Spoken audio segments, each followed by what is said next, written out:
Welcome to this explainer.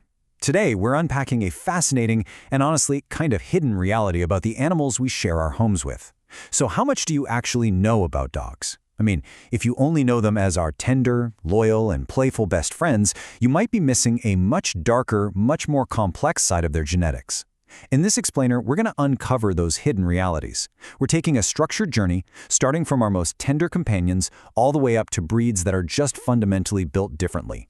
We are talking about dogs literally capable of breaking a bone with a single bite.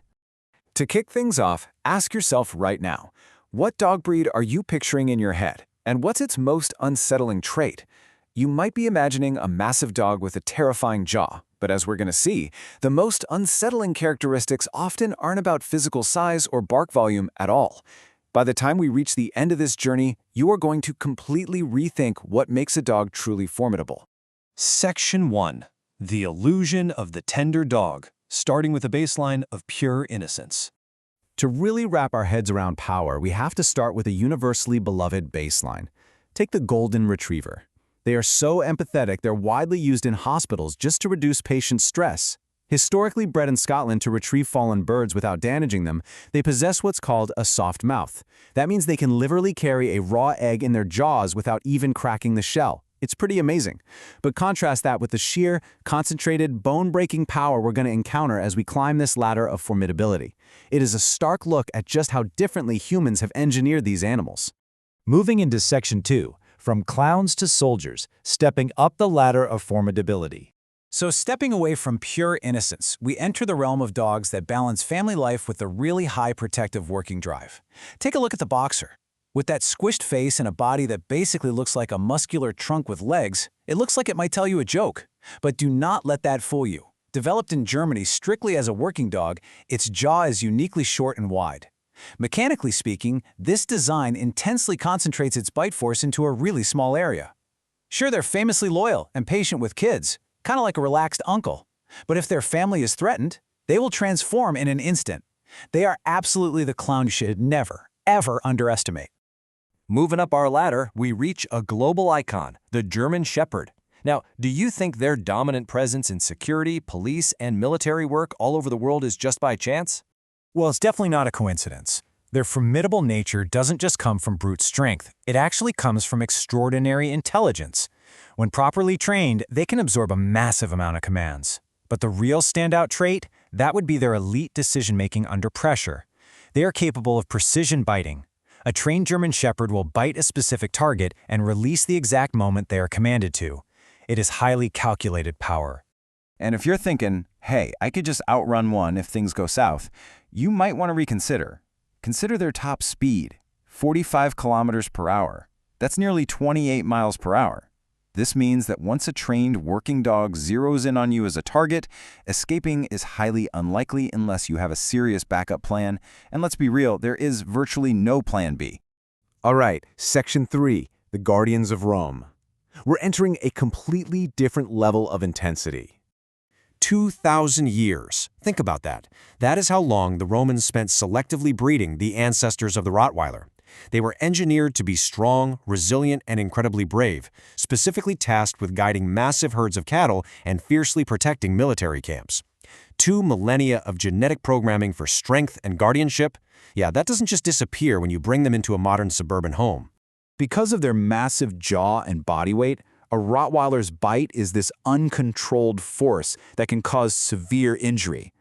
Psychologically, they possess an extreme territorial instinct that just doesn't easily switch off. You know how a lot of dogs will bark loudly just to scare you away? Well, a Rottweiler perceiving a threat often skips the warning barks altogether. They don't just try to frighten you, they pass directly into action. Which brings us to Section 4, the Predator in Disguise, where we meet the final bosses of the canine world.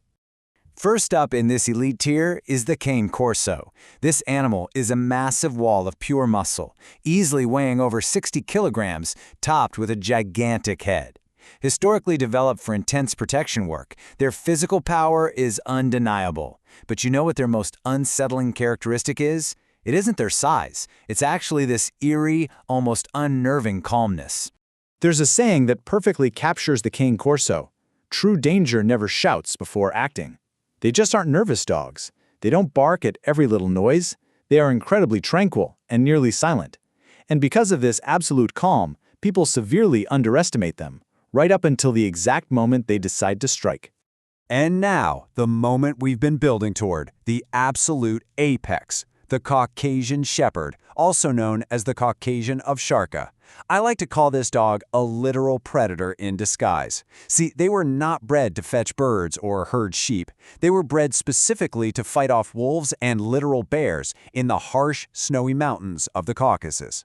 They are guardians of the flock that operate on an entirely different primal level. To put their scale into perspective, these dogs weigh an astonishing 80 to 100 kilograms. That is up to 220 pounds. And it's not just their weight. They possess extremely dense fur that acts as literal armor against the bites of apex predators, all wrapped around a remarkably robust bone structure. They are basically built like tanks. But here's where it gets truly fascinating. Unlike traditional obedience dogs that constantly look to a human for commands, the Caucasian Shepherd was built to survive completely isolated, harsh conditions. So their ancient behavioral protocol is hardwired into 3 distinct steps: evaluate, decide, act. They do this independently, quickly, and often without giving any prolonged warning signs. They decide if you are a threat, and they handle it themselves.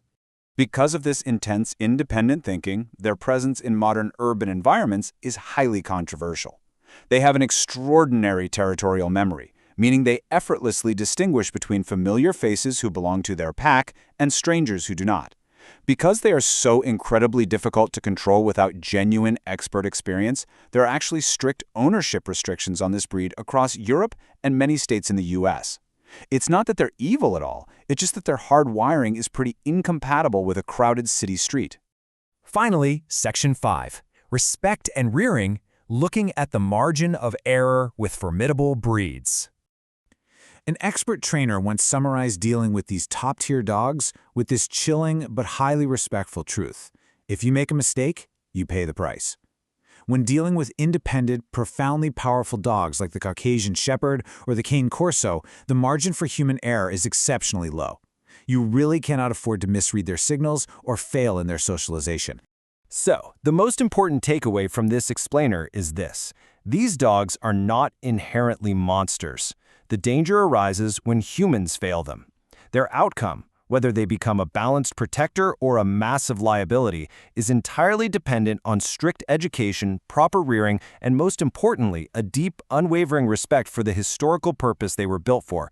You simply cannot treat a bear-fighting mountain dog like a golden retriever. As we wrap up this intense exploration, I want to leave you with a final thought. We've journeyed from the soft-mouthed golden retriever all the way up to the fierce, independent Caucasian Ovcharka. The next time you're walking through the park and a dog approaches you, will you look at it the same way? Or will you recognize the ancient, powerful instincts that might just be hiding beneath the surface? Thanks for tuning into this explainer, and keep questioning what you think you know.